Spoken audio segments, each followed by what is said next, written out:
भर जन्म घाँसतिर मन्दी धन कमायो, नाम के दिरहोस् पछि भनेर कुवा खनायो। घाँसी दरिद्र घरको तर बुद्धि कस्तो, म भानुभक्त धनी भइकिन आज यस्तो। ये जो आपने नेपाली की कुछ पंक्तियां सुनी, ये श्री आदि कवि भानुभक्त आचार्य की कविता घासी के बोल है। और जो नेपाली जानते, जो नेपाली समझते, उन्हें पता है कि इन शब्दों का क्या महत्व है। ये शब्द कहते हैं, एक दिन भानुभक्त आचार्य ने देखा कि एक घासी यानी कि गार्डनर वो घास काट रहा है। तो उन्हें बहुत ही अचंभव हुआ, आश्चर्य हुआ। उन्होंने जाके घासी से पूछा, तुम ये घास काट रहे हो, इसका क्या करोगे? तो घासी ने बोला, मैं तो बहुत ही गरीब इंसान हूँ, इसे जाके बेचूंगा और इससे जो पैसा मिलेगा उससे आधा पैसा तो अपने परिवार को पालने में इस्तेमाल करूंगा और आधा पैसा जो है उसको इकट्ठा करके एक दिन में कुआं खनाऊंगा। वहाँ पे किसी दिन थका पार्थिक इंसान आएगा और अपना प्यास बुझाते हुए उनका नाम को स्मरण करेगा। इस तरीके से मेरा नाम अमर हो जाएगा। उन्होंने कहा, कर्म ही धर्म है और मरने के बाद मैं अपने साथ में सुकर्म लेकर जाऊंगा। ये सुनकर भानुभक्त आचार्य को बहुत ही अपने ऊपर धिक्कारित महसूस हुआ। वो तो बहुत धनी इंसान हुआ करते थे, पर उन्हें ऐसा लगा कि मैंने तो कोई कुआं नहीं खनवाया, न ही कोई ऐसा काम किया जिससे कि किसी का सेवा हो सके। ये ज्ञान प्राप्त करके घासी के माध्यम से भानुभक्त ने कुछ अच्छा काम करने के लिए उद्यत हो गए। उन दिनों साधारण नेपाली भाषी बहुत ही अशिक्षित थे। वो नेपाली भाषा तो बोलते थे, पर उसमें अवधी, भोजपुरी और जो पड़ोसी प्रांत के भाषा है उनका असर बहुत ही ज़्यादा मात्रा में देखने को मिलता था। तो भानुभक्त आचार्य ने सोचा कि वो शुद्ध नेपाली में कुछ लिखेंगे और इसी उद्देश्य से उन्होंने जो सातकांड रामायण जो संस्कृत में लिखा गया था उसे शुद्ध नेपाली में अनुवाद कर दिया और ऐसे छंद में अनुवाद किया जिसे सुन में गाया जा सके। अब जिन्हें पढ़ना लिखना आता था उन्होंने भानुभक्तीय रामायण को पढ़कर आम लोगों के बीच में सुर में सुनाना शुरू कर दिया, जिसे सुन सुनकर उन्होंने भी कंठस्थ कर दिया। अब इसका प्रभाव ऐसा हुआ कि उनके मन में भी इच्छा हुई कि वो जो नेपाली के 100 अक्षर है उसका भी ज्ञान प्राप्त करे। और देखते ही देखते साधारण मनुष्य जो नेपाली भाषा बोलते थे उन्होंने भानुभक्तीय रामायण का भी वाचन करना शुरू कर दिया। भानुभक्त आचार्य ने न ही सिर्फ नेपाली भाषा को एक सूत्र में बांधा, बल्कि जो आम जनता है उनके अंदर में नेपाली भाषा को पढ़ने और लिखने का जो बीज है उन्होंने बोया। साथ ही साथ श्री प्रभु राम के जो आचार्य ने जो आदर्श है उसका एक प्रचार आम लोगों के बीच में करवाया। भानुभक्त आचार्य ने जब अपने लेख लिखे तो वो छंद का प्रयोग करते थे, वो अलंकारों का प्रयोग करते थे, वो नव रसों का प्रयोग करते थे। तो पहले व्यक्ति जिन्होंने कविता लिखी इस तरीके से वो बने और इसी कारण से हम जो नेपाली भाषा है श्री भानुभक्त आचार्य को आदि कवि यानी कि प्रथम कवि के उपाधि से संबोधित करते हैं। हम जानते हैं कि भानुभक्त आचार्य ने ये सब करके बहुत ज़्यादा नेपाली साहित्य को एक शिखर में पहुंचाने का योगदान दिया था। आज 13 जुलाई को हम श्री आदि कवि भानुभक्त आचार्य का जन्म जयंती मनाते हैं। इस शुभ उपलक्ष्य में विभिन्न कार्यक्रम का आयोजित किया जाता है। विशेष करके सिक्किम के 6 जिलों में बड़े धूमधाम से भानु जयंती मनाते हैं, पर हम यहाँ गान्तोक में किस तरीके से भानु जयंती मनाया जाएगा इसका एक संक्षिप्त में आपको मैं विवरण देता हूँ। सर्वप्रथम सवेरे भानु उद्यान में माननीय मुख्यमंत्री और महामहिम राज्यपाल की उपस्थिति में दिया प्रज्वलन और मंगल ध्वनि गाया जाएगा। फिर उसके बाद भानुभक्त आचार्य का जो प्रतिमा है उसमें फूल, माला, खादा अर्पण किया जाएगा। इस बार भाषा साहित्य के प्रवर्तक आदि कवि भानुभक्त आचार्य का 210वां जन्म जयंती नेपाली साहित्य परिषद के तत्वावधान में आयोजित इस वर्ष हाम्रो एकता हाम्रो समृद्धि के रूप में पालन किया गया है। इसीलिए भानु उद्यान से बहुत सारे झांकियाँ निकलेंगे जिसमें विभिन्न जाति और संगठन का झांकी प्रस्तुत किया जाएगा। साथ ही जो अंतर विद्यालय झांकी प्रतियोगिता है उसको भी वहाँ पे आयोजित किया गया है। तो इसका कुछ आकर्षण में आपको दिखाने के लिए लेकर चलता हूँ भानु उद्यान में।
दिदीबहिनीहरूलाई सबैलाई मेरो भानु जयन्ती समारोह समितिको अध्यक्षको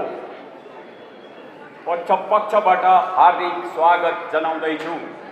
यो वर्ष भानु जयन्तीको नारा रहेको छ, हाम्रो एकता हाम्रो समृद्धि। भानु जयन्तीले सबै सिक्किमे र सबै जनतालाई एक सन्देशमा एउटा सिक्किम बनाएको छ। सम्पूर्णले सालेमा माल्यार्पण अथवा खदार्पण गरेर श्रद्धासुमन अर्पण गर्नेछौँ। राज्यपालको कार्यक्रमबाट राज्यपालको सालेमा माल्यार्पण गरी श्रद्धासुमन अर्पण गरे कार्य सम्पादन भइरहेछ।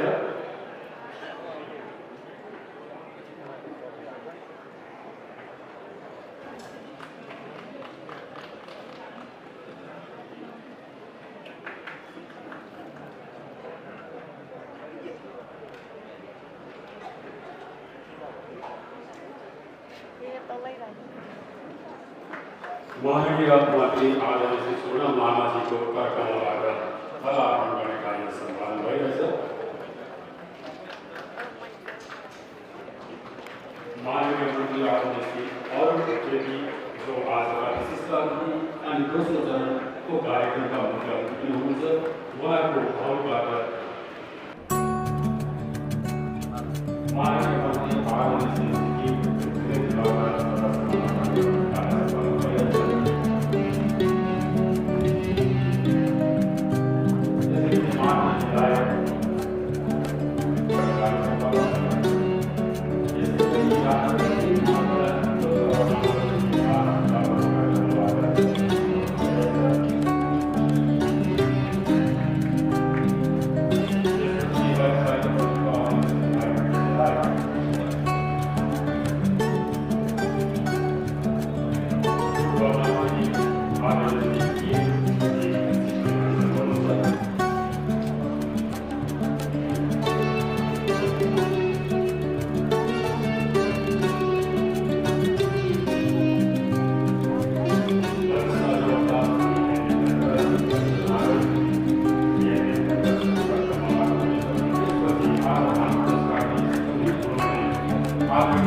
आदरणीय महानुभाव 210औं आदिकवि भानुभक्त आचार्यको जन्म जयन्ती समारोहको पूर्वार्धको कार्यक्रम यहीँ सकिएको घोषणा गर्दछु।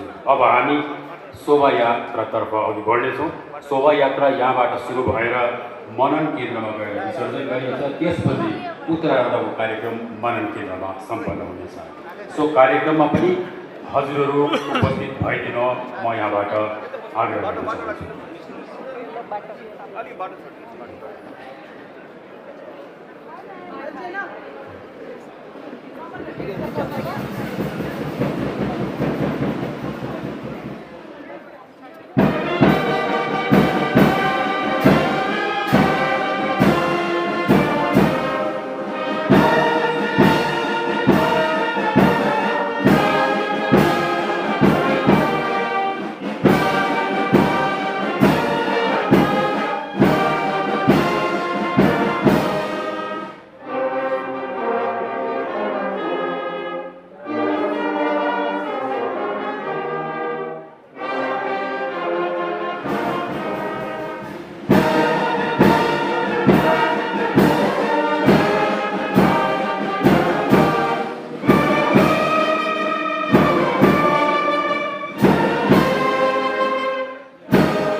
तिमी अगाडि न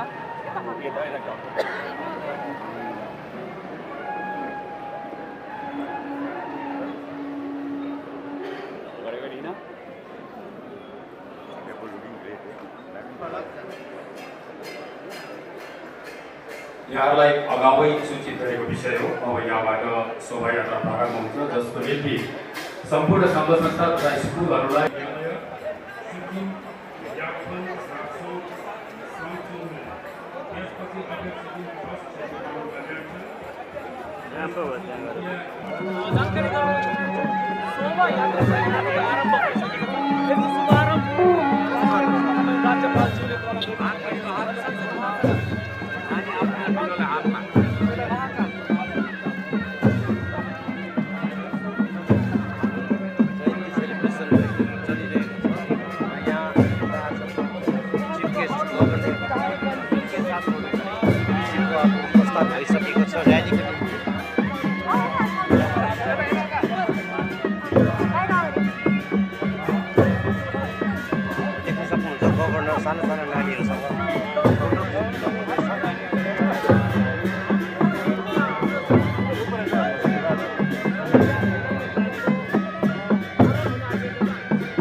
राजधानी गान्तोकमा भव्यताको साथमा पालन भइरहेको छ।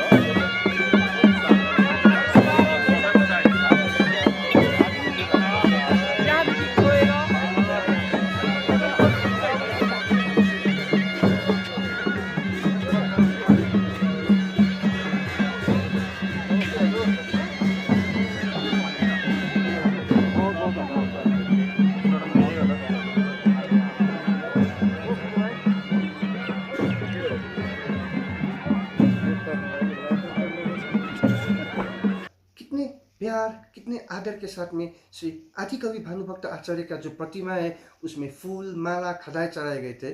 साथ ही साथ हमने ये भी देखा कि जो हमारे गवर्नर सर जो गेस्ट ऑफ ऑनर बन के आए थे उनको नेपाली टोपी देकर सम्मानित किया गया था। उन्होंने अपना कुछ स्पीच भी दिए, साथ ही साथ मंगल ध्वनि भी देखा। बहुत सारे एक प्रोग्राम्स हो रहा था वहाँ जो हमारे भानु पार्क में, उसका हमने एक झलकियाँ तो ले ली। अब वहाँ से निकल गए और आप लोगों को तो मैं बता ही चुका हूँ कि इस बार का जो हमारा थीम है भानु जयंती का वो है हाम्रो एकता हाम्रो समृद्धि, यानी कि एक आसान शब्दों में कहूँ तो सबका साथ सबका विकास। और इसी को दर्शाने के लिए सिक्किम में जितने भी सामाजिक समूह है, जितने भी स्कूल्स है, वो सब एकजुट होकर आकर वहाँ पे एक झांकी के रूप में आते, जिसमें जो सिक्किम का जो कल्चर है, सिक्किम का जो रिच हेरिटेज, इतने लंबे समय से चला हुआ जो ट्रेडिशन है, वो सब का एक छोटा बहुत झलकियाँ देखने को मिलेगी। कितना मज़ेदार वहाँ का जो दृश्य रहता है वो सब देखने को मिलने पर मतलब हमें पूरा का पूरा जो सिक्किम में चलता है वो सब देखने को मिल जाएगा। उसका जो ट्रेडिशन है, पहले से चल रहा हुआ चीज़ वगैरह। तो चलिए छोटा सा एक झलकिया इस झांकी में भी डाल लेते हैं।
भित्रबाट श्रवण गर्नु।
till I get up. Time is barely on our side. I don't wanna waste what's left. The storms we chase are leading us, and love is all we'll ever try.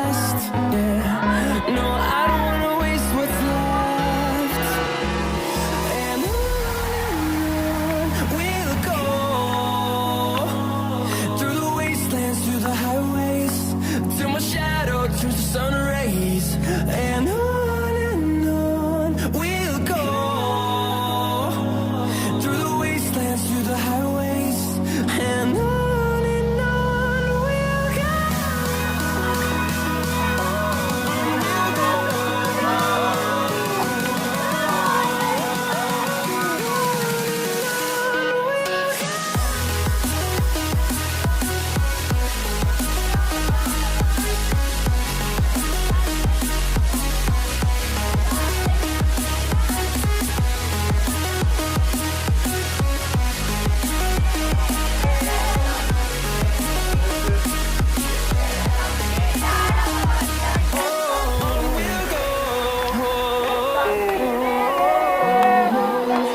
Finding life along the way, melodies we haven't played.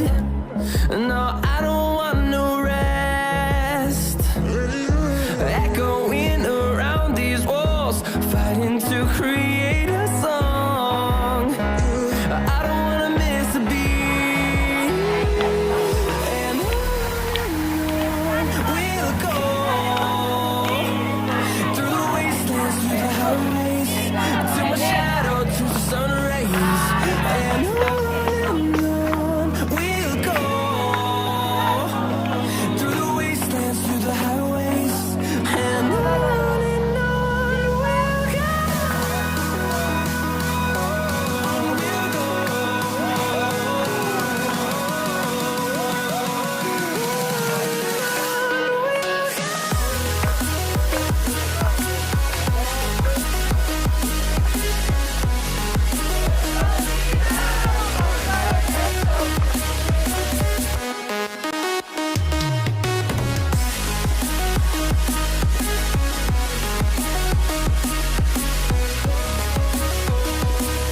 We'll grow in number, fueled by them to see the horizon, turn us to thousands. And we'll grow in number, fueled by them to see the horizon, turn us to thousands. And on we'll go, through the wastelands, through the highways, till my shadow turns to sun rays, and on we'll go, through the wastelands, through the highways, and on we'll go.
रंगों से भरा खुशी वाले वातावरण में अपना भी दिल हर्ष और उल्लास से भर जाता है। और मुझे यकीन है आप लोग ने ये जो झांकियों की झलकी देखी, उसे देखकर आप लोगों के दिल में भी हर्ष, खुशी और उल्लास भर गया है। वहाँ पे छोटे छोटे बच्चे से लेकर बड़े बड़े लोग तक सब अपने पारंपरिक पोशाकों में आए थे। और वहाँ इस झांकियों के थ्रू से हमें देखने को मिला कि किस तरीके से सिक्किम से बहुत प्राचीन समय से चले आए हुए संस्कृति को उन्होंने बचा कर लेकर आए, और किस तरीके से उनके प्राचीन समय में जीवन शैली हुआ करता था, कैसे वो रहते थे, रहन सहन कैसा था, खान पीन कैसा था। ये सब हमें इन झांकियों के थ्रू से एक माध्यम से पूरा का पूरा आइडिया लेने को चांसेस मिल गया। मैं वहाँ झांकी के ख़त्म होने के बाद में नीचे मनन केंद्र में चला गया, क्योंकि ये झांकी एक राउंड करते हुए मनन केंद्र में आता था, वहाँ एमजी मार्ग से होते हुए। पर मनन केंद्र में गया तो बहुत ही सन्नाटा था, वहाँ पे कुछ नहीं था, और मुझे पता था कि वो आएंगे, पर वहाँ पे जस्ट स्टार्टिंग अभी हो रहा था। तो मैं सोचा कि क्यों ना फिर से चला ही जाओ, MG मार्ग की तरफ में, और MG मार्ग में जाकर थोड़ा बहुत तो आप लोगों को ग्लिम्स दिखाई पाऊंगा। वहाँ पे बहुत कुछ तो नहीं हो रहा था, छोटा छोटा वहाँ पे प्रोग्राम्स करके वो निकल रहे थे वहाँ से, क्योंकि मेन एंडिंग जो था, मेन जो पिकनिक होने वाला था वो है आपका मनन केंद्र में, और इसलिए फिर MG मार्ग से भी मैं भी निकल गया और ऊपर चलते हुए आए तो जो व्हीकल्स वगैरह था वो तो रख दिया उन्होंने रास्ते के साइड में, और झांकियाँ पहुँच गई थी अब मनन केंद्र में। इतना शोर, इतना हर्ष, इतना खुशी का वातावरण लेकर वहाँ मनन केंद्र में पहुँचे थे, और सब लोग ऐसे वहाँ पे स्नैक्स खाने के लिए और जो उनका अंतिम शो करने वाले थे उसके लिए आए थे। और चले एक झलक आपको दिखा देता हूँ वहाँ पे कितना मज़ा आया, कितना मज़ा मिलती है।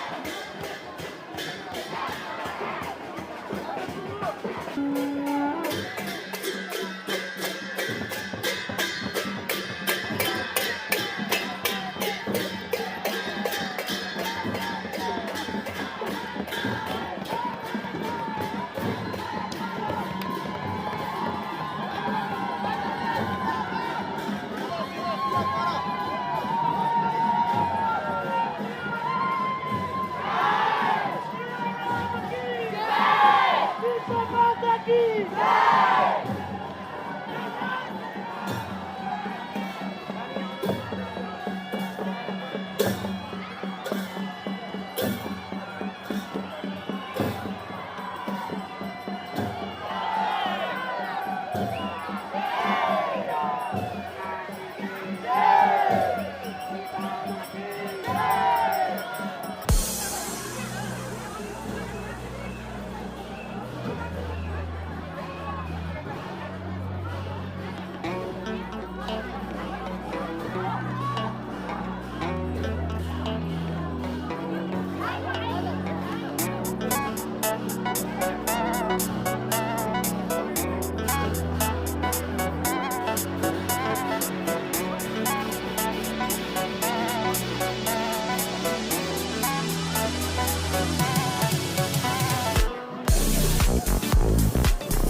नाश गरिदिउँ, भल पहिरो नजाओस्, जीव जन्तु नलागुन्, अन्नमा लक्ष्मी माताको बास हो, रक्षा गरिदेऊ है परमेश्वर, रक्षा गरिदेऊ।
स्नैक्समा चाहिँ के दिएको रहेछ बहिनी?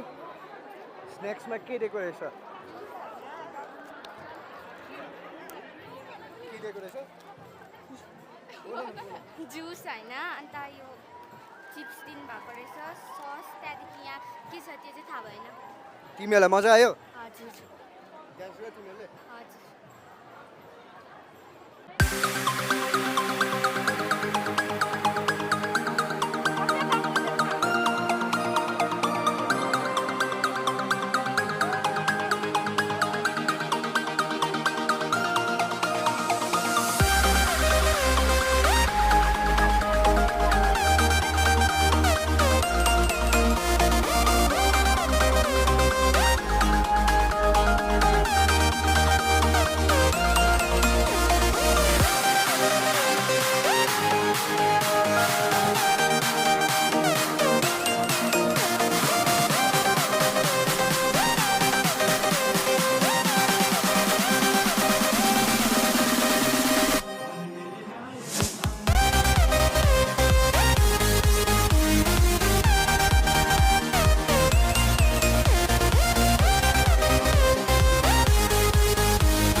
श्री आदि कवि भानुभक्त आचार्य की जीवन शैली में घासी के माध्यम से प्रेरणा पाकर उन्होंने पूरे के पूरे समाज को एक ही सूत्र में बांध दिया।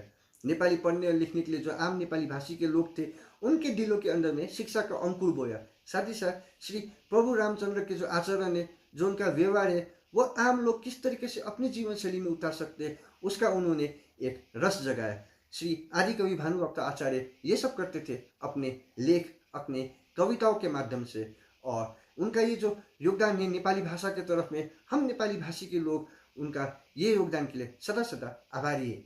हमें उनके जीवन शैली से कुछ प्रेरणा लेना चाहिए, कुछ सीख लेना चाहिए और ये सोचना चाहिए कि हम भी अपने जीवन में किस तरीके से कुछ सुकर्म कर सके, जिससे कि हमारा ये जो शरीर है ये तो नश्वर है, हमें मर के चले जाना है, पर हम अगर सुकर्म करें तो उसके साथ में हमारा नाम लिया जाएगा और वो जिंदगी भर एक अमर की तरह हो जाएगा। साथ ही साथ हमने अगर कोई एक सुकर्म किया है तो वो आने वाली पीढ़ी के लिए फलदायक रहेगा, उनके लिए लाभ रहेगा और किसी न किसी इसी तरीके से हम अपने एक जीवन का अंश उस सुकर्म के माध्यम से यहाँ धरती पे छोड़ के जा सकते हैं। आप लोगों को कैसा लगता है? मुझे तो ऐसे लगा, आप लोग जरूर बताइएगा।